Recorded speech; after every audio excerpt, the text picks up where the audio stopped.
Kia ora everybody, today we're going to be talking about chronic illness and trauma. Trauma is an overwhelming, inescapable and deeply distressing event which causes distress, emotional dysregulation and impairs our ability to cope. It is a subjective experience unique to us and the meaning that we make of it. The neuroscience of trauma highlights that because we feel unsafe in both our bodies and our minds, we can become stuck in a threat response. Trauma can be caused by a variety of situations and experiences, and this can be anything that completely overwhelms us or causes us extreme stress and hinders our ability to cope. Traumatic experiences can range from easily recognized experiences to more subtle and insidious events. It is critical to remember that traumatic experiences are subjective, and it is not the actual event itself, but the meaning or experience of the event that defines it as traumatic. What can be traumatic for one person might not be traumatic for the other. And it is important to honor your experiences, the feelings that may arise, and the impact that they have caused you. So how does trauma live in our bodies? Trauma activates our nervous system, priming us for fight, flight, or freeze. This can leave a lasting imprint, which can make us feel out of control in our minds and our bodies. All of us have experienced some kind of trauma in our lifetime. So trauma saturates into our physical body, causing physiological changes that can persist throughout our lifespan. So our bodies quite literally hold the score. Many of us think of trauma as something that is registered in our brain, and we often don't connect the impact that it has on our body. When we do this, we run the risk of ignoring or underestimating the deeply rooted and embedded nature of trauma, and how it can often linger in our body even after the distressing event has happened. So what happens to our brains when we experience trauma? Ongoing trauma is associated with lasting changes in our brain. It affects our prefrontal cortex, amygdala, and hippocampus. When there is a potential threat, the amygdala sends an instant message to the hippocampus, activating our autonomic nervous system. Our autonomic nervous system is a complex part of our anatomy that is always running in the background, controlling our body. When we experience a traumatic event, it can trigger our fight or flight response, or what we call hyperarousal. This is when our body senses danger and the usual processes of memories are disrupted due to our body switching to survival mode. This often is accompanied by body sensations such as racing heart and sweaty palms, for example. When we experience trauma, our brain functions differently. So in normal circumstances, our brain encodes information, sends it down a pathway, processes it, stores or disposes of that information, and our life continues on as normal with memories in place. When trauma occurs, a completely different process takes place. When traumatic memories are not processed accordingly, we can start to have trouble in our bodies. The memories become fragmented and unintegrated, which then results in us automatically reacting to reminders with this fight or flight response, relieving the trauma as if it was freshly happening again instead of remembering. This kind of experience or shock to the body is stored and kept unreleased, impacting our physical well-being and sometimes causing physical pain. It is important to remember that our bodies are only trying to protect us, and they have adapted the way that they should. But sometimes we just need a little help to calm and soothe these responses and gently turn down the volume of our internal alarm system. In a dysregulated state, the bottom parts of our brain, the parts that are in charge of survival, are calling the shots. They're telling you how to react, basically. Whilst the top part of your brain, which is in charge of reasoning and decision making, is offline. It is common for people to think that the only way that we can process trauma involves talking about past experiences, but it actually attending to these memories, noticing any emotional sensation in our body and finding a way to feel calm and safe can also help us to process trauma. Trauma in our body can be present in different symptoms.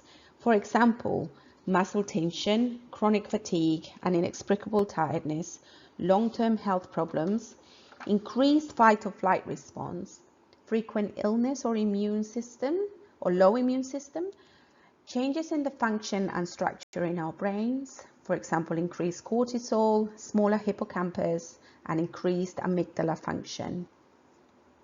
So why does our body remember? A brain that has suffered trauma is overactivated and becomes focused on cues of danger. The amygdala part of our brain sounds an alarm which triggers a high stress response. This misfiring by our amygdala makes us unconsciously mobilize into fight or flight or freeze response, hyperarousal, or shutdown collapse, which is hypoarousal. Our body gets flooded with stress hormones, which in the short term obviously helps us survive, but in the long term can damage our health.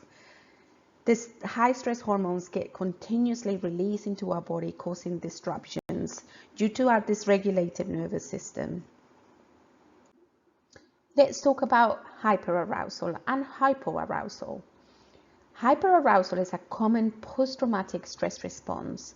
This means that we are on high alert due to the increased levels of stress hormones going around our bodies. We can feel irritable, overwhelmed, anxious, restless, and experience intense emotions and physiological responses such as heart racing, palpitations, and shaking. Hyperarousal can be exhausting. And like I mentioned above, it occurs when a part of our brain, the amygdala, which is in charge of fear, gets stuck on a default setting of high alert and survival mode, always waiting for danger. In this state, we tend to be reactive rather than responsive, and our nervous system becomes overwhelmed with stress and feelings such as panic, anger, rage. This can inhibit us from thinking rationally and sometimes makes us feel out of control.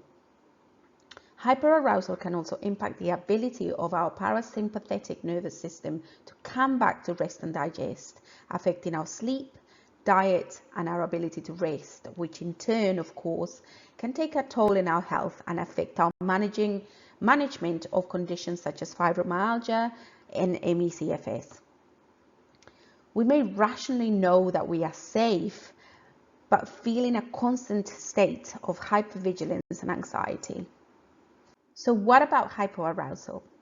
Hypoarousal can sometimes be called parasympathetic blunting, and it is also a common post-traumatic stress response when we are overwhelmed and triggered, causing a shutdown. Our brains are so smart at adapting to protect us, and a state of hypoarousal can help to anesthetize any physical or mental pain that we may be experiencing. This can look like periods of dissociation, tuning out from our environment, kind of like a zombie state. When we are in this state, our breathing and heart rate slows down, our posture can collapse, our muscles might feel limp, and sometimes we might feel unable to move or even respond. It is almost like our brain has gone offline. Our body awareness can also become impacted. We might become a little clumsier, walk into things, knock things over. Hypoarousal results in a disconnect from our body, emotions, relationships, and our thinking and rational mind, kind of like the lights are on but no one's home. We can sometimes experience both hypoarousal and hyperarousal at the same time. So a blended state can occur when the nervous system gets caught between the two extremes. For example, we might experience anxiety and restlessness and at the same time experience numbness and dissociation. Experiencing conflicting nervous system responses can feel confusing and we can feel unsure about how to manage it.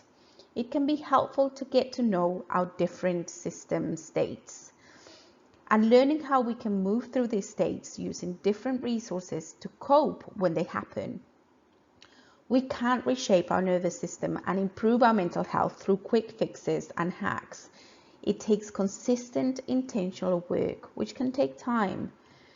The awareness that our nervous system is impacted by our early experiences and influenced by our current experiences can really help this intentional work.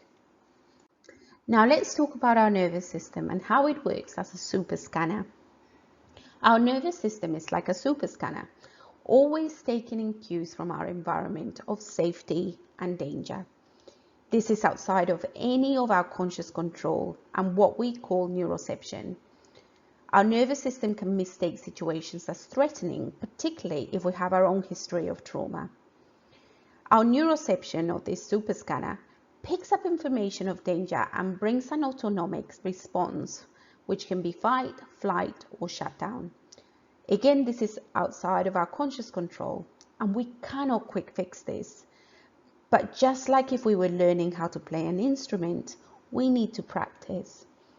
The same is true for reshaping our nervous system. Change can happen through consistent practices, which can take time and can feel a little uncomfortable at times. So how can we bring ourselves back when our nervous system is dysregulated? The window of tolerance is a tool that can be used to describe our optimal state of arousal. When we are within our window, we feel grounded, present, and we feel like we can be with the emotions that we might be experiencing, be it pleasant or unpleasant. When we move out of this window of tolerance, we move into dysregulation, a hypo or hyperarousal state. And it is common for everyone to have mood fluctuations. However, if we do have a history of trauma, we are more likely to spend time feeling stuck in these states, which can feel debilitating and distressing. Tracking where you are in the window of tolerance is really important for healing, and we can do this by getting to know our triggers and our glimmers. When we are super triggered and become emotionally dysregulated, it can feel very overwhelming, and it can be really hard to get back to a place of regulation. The 4 R's can be a tool to use to help bring us back to the center, where we feel present, mindful, and connected to the present moment. The first R stands for recognizing your autonomic state. So noticing any sensations and emotions can help us move from neuroception, scanning for danger, to perception, acknowledging our experience. The second R stands for respect and meeting our needs and ourselves with compassion for the adaptive response that we may be experiencing.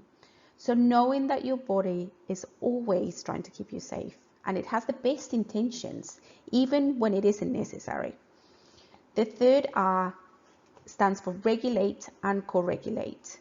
So when the initial trigger has passed, bringing ourselves into regulation through social support and safe connection. For example, telling someone you trust how you're truly feeling, admitting your feelings of disconnection, or asking for help when you need it.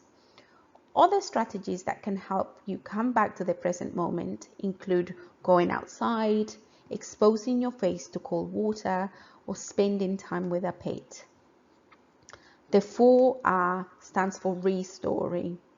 Now, the stories that we tell ourselves about why we felt or reacted a certain way can keep us stuck in a state of threat. We have the power to rewrite our story, meeting ourselves with compassion and moving away from this feeling of threat.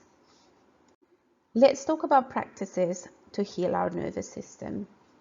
Co-regulation is the ability to regulate emotions to soothe and manage internal stress with the process and reaction of someone we trust to connect with.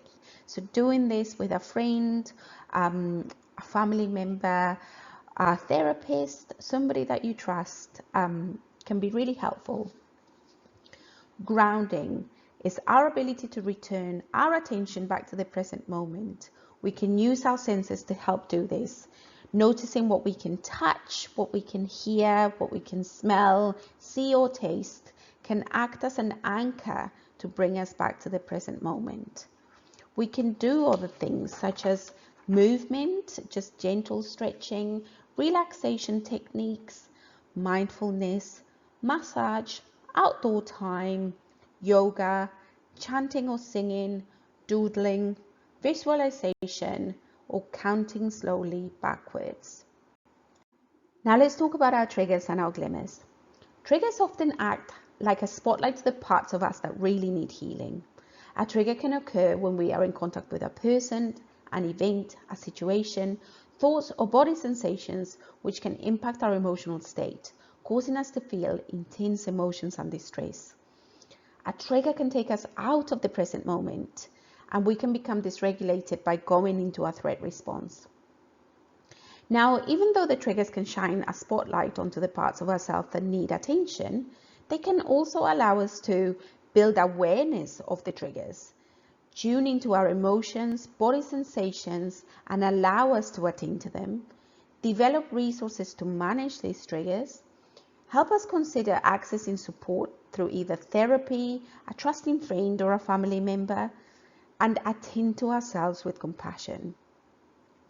Triggers can result on us moving away from our window of tolerance, feeling out of control, overwhelmed, and struggling to socialize. However, glimmers, on the other hand, are the opposite of triggers, and they can signal our nervous system that we are safe and calm. This activates our rest and digest branch of the nervous system, the ventral and vagal, and helps to keep us within our window of tolerance. We might feel a moment of joy, be more mindful, present, peaceful, open, creative, and socially present. So soaking up your glimmers might look like standing in the middle of nature, soaking it all in, hearing the birds, smelling the trees, drinking a cup of tea or coffee, taking a moment to relax and be present, eating your favorite piece of cake. For some, it might mean spending time with their pet, their dog, their cat, or a close friend or family member. What's important is keeping a note of what your triggers and your glimmers are, because this can really deepen our awareness. When considering how to cope with the triggers, we can also intentionally seek out our glimmers in moments of need, which can in turn help reshape our nervous system in ways that are healing for us. Thank you for taking the time to listen. Ka kite.